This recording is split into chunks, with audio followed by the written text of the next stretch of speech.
நம்முடைய உச்சநீதிமன்றத்தினுடைய சமீபத்திய தீர்ப்புகள் எஸ்சி சமுதாயத்திற்கான ஒரு மிக முக்கியமான தீர்ப்பு உச்சநீதிமன்றம் கொடுத்திருக்கிறாங்க. எஸ்சி சமுதாயத்திற்கான உள்ளொதுக்கீடு அது செல்லாது செல்லும் என்கின்ற குழப்பத்திற்கு இன்னைக்கு உச்சநீதிமன்றம் அருமையான தீர்ப்பு கொடுத்திருக்கிறாங்க. அது பாத்தீங்கன்னா ஒரு பெரிய லாங் தீர்ப்பு, 534 பக்கம் இருக்கக்கூடிய ஒரு ஜட்ஜ்மெண்ட். அதுல எஸ்சி சமுதாயத்துக்குள்ள சப் கேட்டகரைசேஷன் செல்லும், அது கான்ஸ்டிடியூஷனலி வேலிட் என்கின்ற ஒரு முக்கியமான தீர்ப்பு கொடுத்திருக்கிறாங்க. அந்த முக்கியமான தீர்ப்பு நம்முடைய தமிழகத்திற்கு பொருந்தும். தமிழகத்தில் 18% டோட்டல் ரிசர்வேஷன் நம்முடைய எஸ்சி சமுதாய சொந்தங்களுக்கு இருக்கு. அதுல 3 சமுதாயம் உள்ளொதுக்கீடு 3% உள்ளொதுக்கீடு நம்முடைய அருந்ததியர் சமுதாயத்துக்கு இருக்கு. இன்னைக்கு அருந்ததியர் சமுதாயத்தினுடைய நீண்ட நாள் ஒரு கோரிக்கை என்னன்னா, இந்த 3% ரிசர்வேஷனை ரீவிசிட் பண்ணணும். நமக்கு தெரியும் ஏழையிலும் ஏழை என்கின்ற ஒரு சமுதாயம் வந்து அருந்ததியர் சமுதாயம். அதனால் பாரதிய ஜனதா கட்சியை பொறுத்தவரை அருந்ததியர் சமுதாயம் எல்லா சமுதாயத்தோடு துணை நிற்கின்றோம். நிச்சயமாக இதை ஆராய்ந்து மறுபடியும் ஸ்டடி பண்ணி 3% மேலே உயர்த்த வேண்டுமா என்கின்ற ஒரு நிலையை தமிழக அரசு அனைத்து கட்சி கூட்டத்தை கூடி முடிவெடுக்கும் பொழுது பாரதிய ஜனதா கட்சி நிச்சயமாக அவர்களோடு துணை இருப்போம்.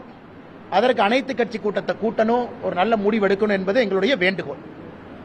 அதே நேரத்தில் இந்த தீர்ப்புல கிரீமி லேயர் அப்படிங்கிற ஒரு கான்செப்டை கொண்டு வந்திருக்காங்க. இது ஓபிசிக்கு கிரீமி லேயர் இருக்கு. இப்ப எஸ்சி சமுதாயத்திற்கு கிரீமி லேயர் அப்படிங்கிற ஒரு தன்மையை உச்சநீதிமன்றத்தினுடைய தீர்ப்பில் இருக்கு. எனக்கு பாரதிய ஜனதா கட்சி அகில இந்திய தலைவர்கள் இந்த ஜட்ஜ்மெண்ட்டை ஸ்டடி பண்ணிட்டு இருக்காங்க. தமிழகத்தில் நம்முடைய மூத்த தலைவர், மாநிலத்தினுடைய துணைத் தலைவர் ஐயா விபி துரைசாமி அவர்களும் கூட அந்த கலந்தோசிப்பில் இருக்கிறாங்க, அந்த கலந்தாய்வு செஞ்சுக்கிட்டு இருக்கிறாங்க. எப்படி நம்முடைய முடிவை எடுக்க வேண்டும், என்ன சொல்லியிருக்கிறாங்க, இதனால் என்ன பாதிப்பு என்கின்ற பலவிதமான கருத்துக்கள் நாம் எடுத்துக்கொண்டிருக்கின்றோம். அதை பற்றி நம்முடைய அகில இந்திய தலைவர்கள் முடிவெடுத்த பிறகு பாரதிய ஜனதா கட்சி தமிழ்நாடு எங்களுடைய அதிகாரப்பூர்வமான முடிவை நம்முடைய பத்திரிகை நண்பர்கள் மூலமாக தமிழக மக்களுக்கு சொல்வதற்கு நாங்கள் கடமைப்பட்டிருக்கின்றோம். அதே நேரத்தில் நம்முடைய தேசிய ஜனநாயக கூட்டணியுடைய ஒரு முக்கியமான அங்கம் வகிக்கக்கூடிய பாட்டாளி மக்கள் கட்சி அன்பண்ணன் அன்புமணி ராமதாஸ் அவர்கள் நேற்று பத்திரிகையாளர் சந்திப்பு நடத்தினாங்க.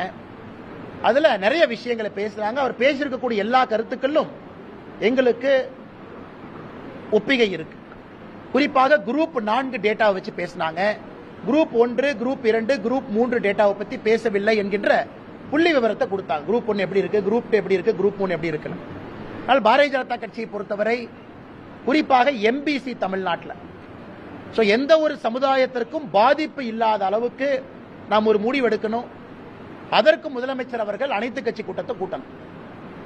நேற்று நம்முடைய அன்புமணி ராமதாஸ் அவர்கள் சொல்லியிருக்கக்கூடிய நிறைய செய்திகள் முக்கியமான செய்திகள், தரவு ஆதாரத்தோடு பேசியிருக்கிறாங்க. அது பாரதிய ஜனதா கட்சி அவர் பேசிய கருத்துக்கள்ல எங்களுக்கு ஒப்புகை இருக்கு. ஆனா எந்த சமுதாயத்திற்கும் பாதிப்பு இல்லாமல் இது இருக்க வேண்டும் என்று நினைக்கின்றோம். அதற்கு முதலமைச்சர் அவர்கள் அனைத்து கட்சி கூட்டத்தின் மூலமாக ஒரு முடிவெடுத்து இந்த எல்லா பிரச்சனைகளுக்கும் அடிப்படையில் ஒரு முற்றுப்புள்ளி வைக்க வேண்டும் என்பது எங்களுடைய கோரிக்கையா இருக்கு. இது சம்பந்தமாக பாரதிய ஜனதா கட்சி சார்பாக அண்ணன் ஏஜி சம்பத் அவர்கள் இதை இன்னும் ரொம்ப தீர்க்கமா ஆராய ஆரம்பிச்சிருக்கிறாங்க. அவரும் கூட அவருடைய தலைமையில் எங்களுக்கு மிக விரைவில் ஒரு அறிக்கை கொடுத்திருக்கிறாங்க. அது அனைத்து கட்சி கூட்டத்திற்கு செல்லும் பொழுது பேசுவதற்கு அது எங்களுக்கு ஏதுவாக இருக்கும்.